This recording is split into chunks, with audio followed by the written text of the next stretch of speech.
why KMnO4 acting differently in acidic, basic and neutral medium. So to find out answer of this question, here we need to discuss the behavior of KMnO4 in separate medium, for example acidic, neutral and basic medium. So here we will discuss the first medium, acidic medium. पहा आता तुमच्याकडे notebook आहे, नोटबुकमध्ये acidic medium लिहा. Why that medium is called as acidic medium? Because there is the H number of ions will be in the large number. Okay, म्हणजे त्या ठिकाणी acidic मीडियममध्ये काय आहे की H प्लस आयन्सची जी संख्या आहे ती सर्वाधिक असते, म्हणून त्याला आपण काय म्हणतो, ॲसिडिक एन्व्हायरमेंट म्हणतो. करेक्ट. आता या ठिकाणी काय होतं, तर ॲसिडिक एन्व्हायरमेंटमध्ये जर तुम्ही Mn आपल्या KMnO4 मध्ये KMnO4 मधला जो मॅंगनीज आहे तो फक्त मॅंगनीज आपण या ठिकाणी जर फोकस केला तर त्या ठिकाणी जर Mn+7 gives Mn+2 म्हणजे या ठिकाणी काय झालं रे, Mn+7 याची मॅंगनीजची ऑक्सिडायझिंग स्टेट किती आहे, +7. ओके, आता हा +7 आहे, हा जेव्हा या ठिकाणी त्याचं कन्वर्जन Mn+2 मध्ये होतं, लक्षात घ्या या ठिकाणी काय होतं, +2 मध्ये होतं, म्हणजे oxidation number is going to increase or decrease. Give me answer in chat box. Oxidation number of manganese is at highest level is at the +7 and it will going to be convert at the +2 level. That means oxidation number is going to be decreased, and where oxidation number is going to be decreased there is the condition of the reduction. म्हणजेच या ठिकाणी मॅंगनीजचं काय झालं, तिथं reduction झालं. मग आता ज्या ठिकाणी रिडक्शन होतं त्या ठिकाणी काय होतो, इलेक्ट्रॉनचा गेन होतो का लॉस होतो, मला सांगा. त्या ठिकाणी इलेक्ट्रॉनचा गेन होतो का लॉस होतो, येस त्या ठिकाणी काय होतो, इलेक्ट्रॉनचा गेन होतो. म्हणजेच त्या ठिकाणी मॅंगनीजनं काय केलं पाहिजे की इलेक्ट्रॉन गेन केले पाहिजेत. मग आता इथं साधा कॉमन सेन्स आहे की मॅंगनीज याची ऑक्सिडेशन स्टेट 7 होती, ती 2 ला कन्वर्ट झाली, म्हणजेच या ठिकाणी मॅंगनीजला किती इलेक्ट्रॉनची गरज असणार आहे, या ठिकाणी मॅंगनीजला किती इलेक्ट्रॉनची गरज असणार आहे, येस एक्झॅक्टली त्या ठिकाणी 5 इलेक्ट्रॉनची गरज असणार आहे. पण आता या ठिकाणी जर आपण जर ही ॲसिडिक कंडिशन जर पाहिली तर ॲसिडिक कंडिशन इज, आता ॲसिडिक कंडिशन म्हणजे काय, तर या एन्व्हायरमेंटमध्ये नंबर ऑफ H प्लस आयन्सचे अतिशय भरपूर प्रमाणात आहेत. म्हणजे जर तुम्ही पोटॅशियम परमॅग्नेट हा ॲसिडिक मीडियममध्ये टाकला, आता या ठिकाणी आपण ionic form of potassium permanganate consider करतोय, म्हणजेच तो Mn+7 करतोय. मग जेव्हा Mn+7 हा जेव्हा तुमच्या ॲसिडिक एन्व्हायरमेंटमध्ये येतो त्यावेळी तिथं काय होतं की these Mn+7 will be surrounded by n number of hydrogen ions. म्हणजेच त्याच्या अवतीभोवती, म्हणजे हा जो मॅंगनीज असतो त्या मॅंगनीजच्या अवतीभोवती Mn+7च्या अवतीभोवती खूप सारे H प्लस आयन्स असतात. मग इथं इलेक्ट्रॉनचा संबंध आहे का, इथे कुठेच नाही आहे. मग this is the unfavourable condition to the manganese. या ठिकाणी मॅंगनीजला ही इनफेवरेबल कंडिशन आहे. मग ही इनफेवरेबल कंडिशनला फेवरेबल कंडिशनमध्ये जर कन्वर्ट करायचं असेल तर या ठिकाणी काय केलं पाहिजे, तर त्या मॅंगनीजनं कुठून तरी त्या ठिकाणी इलेक्ट्रॉन्स ॲक्सेप्ट केले पाहिजे, तरच त्याचं रिडक्शन होणार आहे. आता हे अजून आपल्याला चांगलं समजून घ्यायचं असेल तर प्रकार काय असतो का, suppose we are in a thirsty, म्हणजे आपल्याला फार अशी तहान लागली असं कन्सिडर करा, आणि तहान लागली आणि आपण त्यावेळी we are in the desert condition, म्हणजे आपण त्या ठिकाणी कुठे एका अतिशय अशा मोठ्या वाळवंटामध्ये आहोत आणि त्या ठिकाणी आपल्याला खूप तहान लागली आहे.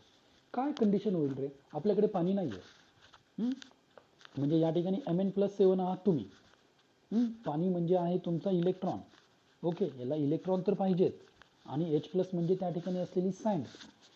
म्हणजे तुम्ही जेव्हा त्या वाळवंटामध्ये असता तुमच्या अवतीभोवती फक्त वाळू असते, पण तुम्हाला त्या वाळू तुम्हाला घ्यायची का, अजिबात नाही. तुम्हाला तिथं काय हवं आहे, पाणी हवं आहे. मग तुम्ही त्या ठिकाणी काय करता, पाणी हवं आहे म्हटल्यानंतर तुम्ही पाण्याच्या शोधार्थ त्या ठिकाणी इकडे तिकडे फिरता. पण एनीहाऊ तुम्हाला त्या ठिकाणी काय हवं आहे की पाणीच हवं आहे. म्हणजे कसल्याही कंडिशनमध्ये तुम्ही तिथून काय केलं पाहिजे, पाण्याचा शोध घेतला पाहिजे. मग हा पाण्याचा शोध घेतला तरच तुम्ही जिवंत राहणार आहेत.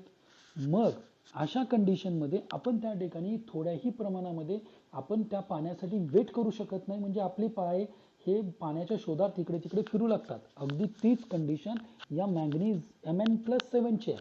त्या Mn+7ला तर इलेक्ट्रॉन पाहिजेत, त्याला त्या ठिकाणी रिड्यूस व्हायचं आहे आणि तो जो ऑक्सिडायझिंग स्टेट आहे +7 आहे त्यापासून त्याला +2 करायचे म्हणजे त्याला 5 इलेक्ट्रॉन हवेत. मग ते 5 इलेक्ट्रॉन कुठून मिळतील? तर ते 5 इलेक्ट्रॉन त्याला शोध घेतला पाहिजे आणि शोध घेतल्यानंतर त्या ठिकाणी that 5 electron will get from the oxidants. त्याला आपण काय म्हणतो? ऑक्सिडंट्स. ऑक्सिडंट्स म्हणजे काय? Oxidising agent. ऑक्सिडायझिंग एजंट शिवाय रिडक्शन होऊ शकतं का? अजिबात होणार नाही. जर तुम्हाला रिडक्शन करायचं असेल तर त्या ठिकाणी काय हवं आहे तुम्हाला तिथं? ऑक्सिडायझिंग एजंट हवा आहे.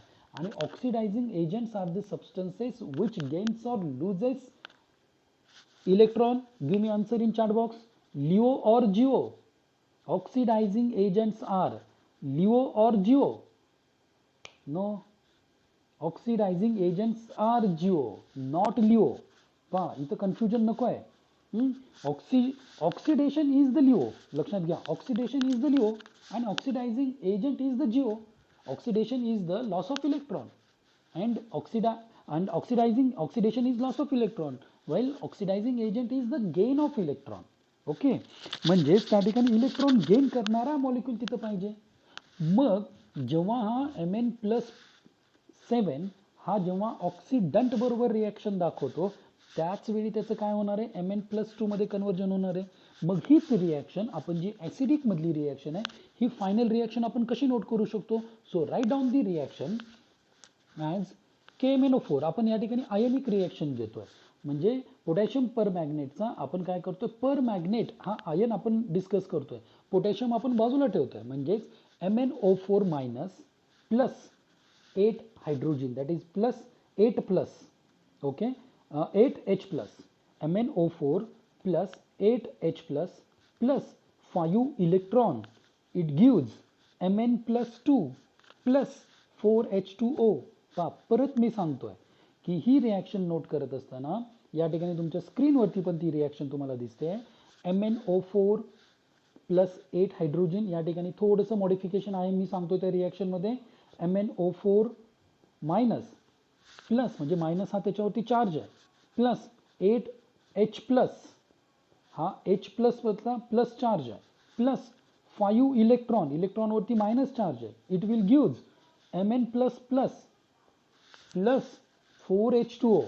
म्हणजे इथं काय झालं रे? KMnO4. MnO4 म्हणजे KMnO4. या ठिकाणी 8H कुठून आला? 5 इलेक्ट्रॉन कुठून आले? आणि त्याचं रिडक्शन कसं झालं? तर याचं आन्सर जर तुम्हाला पाहिजे असेल तर हे काय आहे? तर या ठिकाणी आपल्याला आत्ताच मी डिस्कस केलं की त्याला इलेक्ट्रॉन्स हवेत. इलेक्ट्रॉन्स हवेत कशासाठी? त्याला रिड्यूस व्हायचं आहे म्हणजे त्याला ऑक्सिडायझिंग एजंट हवा आहे, त्यालाच आपण ऑक्सिडंट म्हणतो. मग हा ऑक्सिडंट जो असतो तो ऑक्सिडंटपासून 5 इलेक्ट्रॉन त्याला मिळाले. 5 इलेक्ट्रॉन मिळाल्यामुळेच त्याचं कन्वर्जन तिकडे +7 पासून +2 मध्ये झालेलं आहे. आणि या ठिकाणी ही कंडिशन कोणती आहे? ॲसिडिक कंडिशन आहे. कोणतं एन्व्हायरमेंट आहे? ॲसिडिक एन्व्हायरमेंट आहे. म्हणजेच या ठिकाणी H+ आयन्स कसे असणार आहेत? जास्त प्रमाणामध्ये H+ आयन्स असणार आहेत. म्हणजेच 8H+ हा कुठून आला? मीडियममधून आला. म्हणजे Wien KMnO4 interacted with the medium. कोणता मीडियम आहे? म्हणजे Wien KMnO4 interacted with the oxidant in presence of acidic medium it will get reduced from +7 to the +7 to the +2 that is Mn+2 plus 4H2O. लक्षात घ्या. म्हणजेच या ठिकाणी when potassium permanganate interacted with oxidant in presence of acidic medium it will gives Mn+2 plus 4H2O molecule. म्हणजे इथं काय झालं? या ठिकाणी मॅंगनीजचं Mn+7चं Mn+2 मध्ये कन्वर्जन झालं. तर या ठिकाणी इथं क्वेश्चन आपल्याला येतो की Y this particular KMnO4 acting as a strong oxidizing agent in acidic molecule.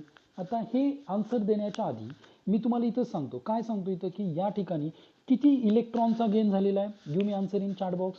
या ठिकाणी how many electrons are gain by the single Mn+ ion. या ठिकाणी सिंगल Mn+ आयननं किती इलेक्ट्रॉन गेन केलेले आहेत? 5 इलेक्ट्रॉन गेन केलेले आहेत. आता आपण कम्पेअर करायचं आहे की ही जी गेनिंग ऑफ इलेक्ट्रॉन आहे ही ॲसिडमध्ये 5 झालेली आहे. बरोबर आहे, ॲसिडमध्ये 5 झालेली आहे. मग त्याच कंपेरेटिव्हमध्ये आपण बेसिकमध्ये किती होते ते पाहायचं आहे. त्याच कंपेरेटिव्हमध्ये न्यूट्रलमध्ये किती होते ते पाहायचं आहे. आणि या तिन्ही मीडियममध्ये ज्या ठिकाणी सर्वाधिक इलेक्ट्रॉन गेन केले जातात त्या ठिकाणी तो सर्वात मोठा ऑक्सिडायझिंग एजंट असतो, म्हणजेच तो सर्वात मोठा ऑक्सिडंट असतो, म्हणजेच तो सर्वात मोठा गेन ऑफ इलेक्ट्रॉन करणारा मॉलिक्यूल असतो. हे आपल्याला या ठिकाणी प्रूव्ह करायचं आहे. नाव आता या ठिकाणी ॲसिडिक लेवल तुमच्या सर्वांच्या लक्षात आली. आपण एक थर्स्टी कंडिशन इन डेझर्ट, वाळवंटातली तहान लागलेली कंडिशन आपण या ॲसिडिक मीडियमसाठी घेतलेली आहे. जर हा पॉईंट तुम्हाला ॲसिडिकचा सर्वांना क्लिअर असेल तर चार्ट बॉक्समध्ये give me answer in chart box acidic. Now, in case of basic medium, now we will correlate this particular condition to the basic level. आता बेसिक लेवलमध्ये जर आपल्याला हीच परिस्थिती आपल्याला कोरिलेट करायची असेल तर आपण परत तेच एक्झाम्पल घेऊया की आपण स्वतः आपल्याला फार तहान लागलेली आहे. लक्षात घ्या, पहिल्यांदा आपण ॲसिडिकमध्ये कुठे होतो, वाळवंटामध्ये होतो. पण आता तसं नाही आहे की आपण कुठे आहोत, घरातच आहोत. पण सीझन कोणता आहे, रेनी सीझन आहे, बाहेर खूप पाऊस पडतो आहे. लक्षात घ्या, बाहेर खूप पाऊस पडतोय आणि तुम्ही घरात आहात आणि तुम्हाला तहान लागली. आता तहान लागल्यानंतर बाहेर तुम्ही घरात आहात, एकतर घरात आहात, बाहेर खूप पाऊस पडतोय. या कंडिशनमध्ये आपल्याला जी तहान लागली आहे ही लागलेली तहान फार तीव्र असू शकते का रे? आपण जर समजा त्या ठिकाणी जर आपण थोडासा वेट करू शकतो का नाही, जसं की वाळवंटामध्ये आपल्याला सर्व बाजूने खूप उष्णता त्या ठिकाणी असल्यामुळे आपण ती तहान आपण कंट्रोल करू शकत नव्हतो. तशी कंडिशन या ठिकाणी असू शकते का रेनी सीझनमध्ये? रेनी सीझनमध्ये ही कंडिशन असेल का की खूप तहान लागली आहे आणि ती तहान लागलेली असताना आपल्याला लगेच पाणी पाहिजे, म्हणजे आपण ती तहान थोड्या वेळासाठी का होईना आपण पुढे पोस्टपोन करू शकतो. हीच सेम कंडिशन इथं आपण कशी कोरिलेट करायची आहे, तर या ठिकाणी आपल्याला काय होतं की Mn+7 म्हणजे KMnO4चा जो Mn+7 आहे हा जेव्हा बेसिक मीडियममध्ये इंटरॅक्ट करतो त्यावेळी Mn+7 the oxidation state of manganese from +7 converted to the +6. +6 मध्ये ती कन्वर्ट होते. आता +6 मध्ये होते म्हणजे या ठिकाणी Mn+7 हा जो आहे याचं कन्वर्जन कशामध्ये झालं, Mn+6 मध्ये. म्हणजे या ठिकाणी परत ऑक्सिडेशन झालं का रिडक्शन झालं? या ठिकाणी ऑक्सिडेशन नंबर इन्क्रीज झाला का रिड्यूस झाला? Give me answer in chart box.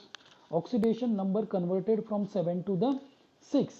That means oxidation number is going to increase or reduce. Yes, exactly, oxidation number is going to the reduce. And where oxidation number is going to decrease or reduce, at that time that condition is under the oxidation or reduction. That condition is called as oxidation condition or reduction condition. Yes, give me answer. No, yes, it is. That condition will be the reduction condition. Okay, मग ही झाली तुमची reduction condition. मग या reduction कंडिशनमध्ये जसं की आपण ॲसिडिकसाठी consider केलं होतं की ॲसिडिक म्हणजे काय रे, की large number of H+ ions म्हणजे ॲसिडिक. आता तसंच बेसिक म्हणजे काय, large number of OH- ions. That means here Mn+7 when interacted with basic medium, at that time that particular ion of Mn+7 will surrounded by large number of OH- ions. Correct? जसं की तिकडे H+ ions होते ॲसिडिकमध्ये, तसं या ठिकाणी बेसिकमध्ये किती असणार आहे, large number of OH- ions त्याच्या सराउंडिंगमध्ये असणार आहेत. मग या ठिकाणी आपल्याला काय करायचं, large number of H+ ions आहेत म्हणजे मायनस चार्ज तिथं तर आहेच आहे, म्हणजे इलेक्ट्रॉन्स त्या ठिकाणी 100% इथं काय होणार आहे की this particular condition is favourable condition to the Mn+7. Mn+7 ला ही फेवरेबल कंडिशन आहे. म्हणजे त्याला जसं की पहिल्या याच्यामध्ये 5 इलेक्ट्रॉन्स त्याला सर्च करायला लागले, तसे या ठिकाणी त्याला 5 इलेक्ट्रॉन सर्च करायची गरज आहे का, अजिबात नाही. तर या ठिकाणी काय होते की Mn+7 will converted to the Mn+6. That means या ठिकाणी किती इलेक्ट्रॉन्स त्याला हवेत, या ठिकाणी Mn+7चं Mn+6 मध्ये कन्वर्जन करण्यासाठी किती इलेक्ट्रॉन हवेत, एकच इलेक्ट्रॉन हवं आहे आणि तो त्याला इझिली मिळतो. तो कुठून मिळतो, तर तो परत ऑक्सिडंटमधूनच मिळतो. म्हणजे ऑक्सिडंट म्हणजे कोण, तर त्या ठिकाणी असलेला ऑक्सिडायझिंग एजंट की जो काय करतो, गेन ऑफ इलेक्ट्रॉन करतो. मग हा जो गेन ऑफ इलेक्ट्रॉन केलेला असतो तो मॅंगनीजनं जर केला त्याच्या कोरिलेटमध्ये तर त्याचं कन्वर्जन Mn+6 मध्ये होणार आहे. म्हणजेच या ठिकाणी रिडक्शन करायचं असेल तर ऑक्सिडेशन एजंट तिथं हवाच आहे. मग हा ऑक्सिडेशन एजंट आपल्याला जर पाहिजे असेल तर याची फायनल रिॲक्शन आपण अशी कन्सिडर करू शकतो. So write down this reaction. MnO4 minus is the charge. MnO4 minus म्हणजे KMnO4 मायनस, या ठिकाणी आपण आयनिक फॉर्म घेतोय. म्हणजेच MnO4 minus plus electron minus, minus हा त्याच्यावरचा चार्ज द्यायचा आहे. इथं किती एकच इलेक्ट्रॉन आपण त्याच्यामध्ये घेतलेला आहे. पहिल्या याच्यामध्ये 5 इलेक्ट्रॉन होते, तसं इथं आपण किती इलेक्ट्रॉन घेतोय, एकच इलेक्ट्रॉन घेतोय. That's why this particular MnO4 will get converted to MnO4-2. यामध्ये आपण ते कन्वर्ट होतो. म्हणजेच या ठिकाणी हा जो बेसिक मीडियम आहे, या बेसिक मीडियममध्ये किती how many electrons are gain by the single Mn plus ion. या ठिकाणी आन्सर द्यायचा आहे, how many electrons gain by this particular single Mn plus ion. Yes, exactly 1 electron त्यानं गेन केला. ॲसिडिकनं किती केले होते, 5. बेसिकनं किती केलेले आहेत, एकच. आता पहा, आपण न्यूट्रलमध्ये येऊया. आता न्यूट्रलमध्ये कसं आहे की त्या ठिकाणी neither excess of H plus ion nor excess of OH minus ion. बरोबर आहे. म्हणजे न्यूट्रल कंडिशन काय असते की त्याच्यामध्ये H प्लस आयन्स पण एक्सेस नाही आहेत आणि OH मायनस आयन्स पण एक्सेस नाही आहेत. मग तिथं काय प्रकार होतो, तिथली जी रिॲक्शन आहे Mn+7 विल गिव्ज Mn+4. त्या ठिकाणी मग या ठिकाणी Mn+7 ही जी ऑक्सिडेशन स्टेट आहे, it is going to be reduced up to the +4. that means here is the reduction is there. म्हणजे oxidation, when oxidation number is decreases at that time that reaction is under the reduction phase. म्हणजे ती reaction कोणत्या phase मध्ये झाली, reduction मध्ये झाली. आता इथं जर ही रिडक्शन मध्ये असेल तर इथं काय होतं, म्हणजे त्या ठिकाणी H प्लस आयन्स पण एक्सेस नाही आहेत आणि OH मायनस पण आयन एक्सेस नाहीत, न्यूट्रल आहेत. म्हणजेच जर तुम्ही KMnO4 हा जर त्या ठिकाणी जसं की आपण या ठिकाणी याच्यामध्ये ॲसिडिकमध्ये आपण काय केलं होतं, H प्लस आयन्स घेतलेले होते, तसं इथं H प्लस आयन्स पण घ्यायला लागतील. आणि बेसिकमध्ये इलेक्ट्रॉन घेतला होता, तसं इथं पण आपल्याला इलेक्ट्रॉन पण घेतला पाहिजे. म्हणजेच MnO4 minus, write down the reaction, MnO4 minus is the charge plus 4H plus is the charge plus 3 electron minus is the charge gives MnO2 plus 2H2O. परत एकदा सांगतोय, MnO4 minus plus 4H plus plus 3 electron minus it gives MnO2 plus 2H2O. म्हणजेच या ठिकाणी काय झालं की किती इलेक्ट्रॉन इथे झालेले आहेत, means how many electron gain by the single Mn plus ion. Yes, 3 electrons are gained by the Mn plus ions. आता या ठिकाणी आपण कम्पेअर करूया. मला या ठिकाणी चार्ट बॉक्समध्ये क्विक आन्सर द्यायचे. How many electrons in acidic condition gain by Mn plus ion? Yes, 5 electrons. Then again next question, how many electrons gained by the Mn plus ion in basic condition? Only 1 ion. And the last question, how many ions gained by the Mn plus ion during the neutral condition? 3. म्हणजे या ठिकाणी सर्वात जास्त electrons कोणत्या फेजमध्ये accept झाले, सर्वात जास्त इलेक्ट्रॉन कोणत्या फेजमध्ये ऍक्सेप्ट झाले, ऍसिडिक. मग आता मला सांगा किती आयन्स ऍक्सेप्ट झाले तिथे, 5. म्हणजे तो सर्वात जास्त इलेक्ट्रॉन ऍक्सेप्ट करणारा मॉलिक्यूल झाला. मग मला सांगा तुमच्या समोर 3 ऑक्सिडायझिंग एजंट आहेत. एक आहे 5 इलेक्ट्रॉन ऍक्सेप्ट करतोय, दुसरा 3 करतोय, तिसरा 1 करतोय. यापैकी सर्वात स्ट्रॉंग किती नंबरचा होणार, 5 इलेक्ट्रॉन ऍक्सेप्ट करणारा होणार. That's why this particular KMnO4 acting as a strong oxidizing agent in acidic medium, and that's why this particular KMnO4 acting differently in acidic, basic and neutral medium. या ठिकाणी तुम्हाला मी हे जे 2 क्वेश्चन होते, हे 2 point होते, तुम्हाला लर्निंग आउटकम मध्ये पण दिलेले होते आणि एक क्वेश्चन यापैकी मी तुम्हाला दिलेला होता तुमच्या रिफ्लेक्शन स्पॉटमध्ये. आय थिंक या ठिकाणी तुम्हाला त्याचा आन्सर नक्कीच या ठिकाणी तुम्हाला मिळालेला असेल. जर हा पॉईंट तुम्हाला या ठिकाणी क्लिअर समजलेला असेल तर या ठिकाणी चॅट बॉक्समध्ये मला रिप्लाय द्यायचा आहे क्लिअर म्हणून. So moving towards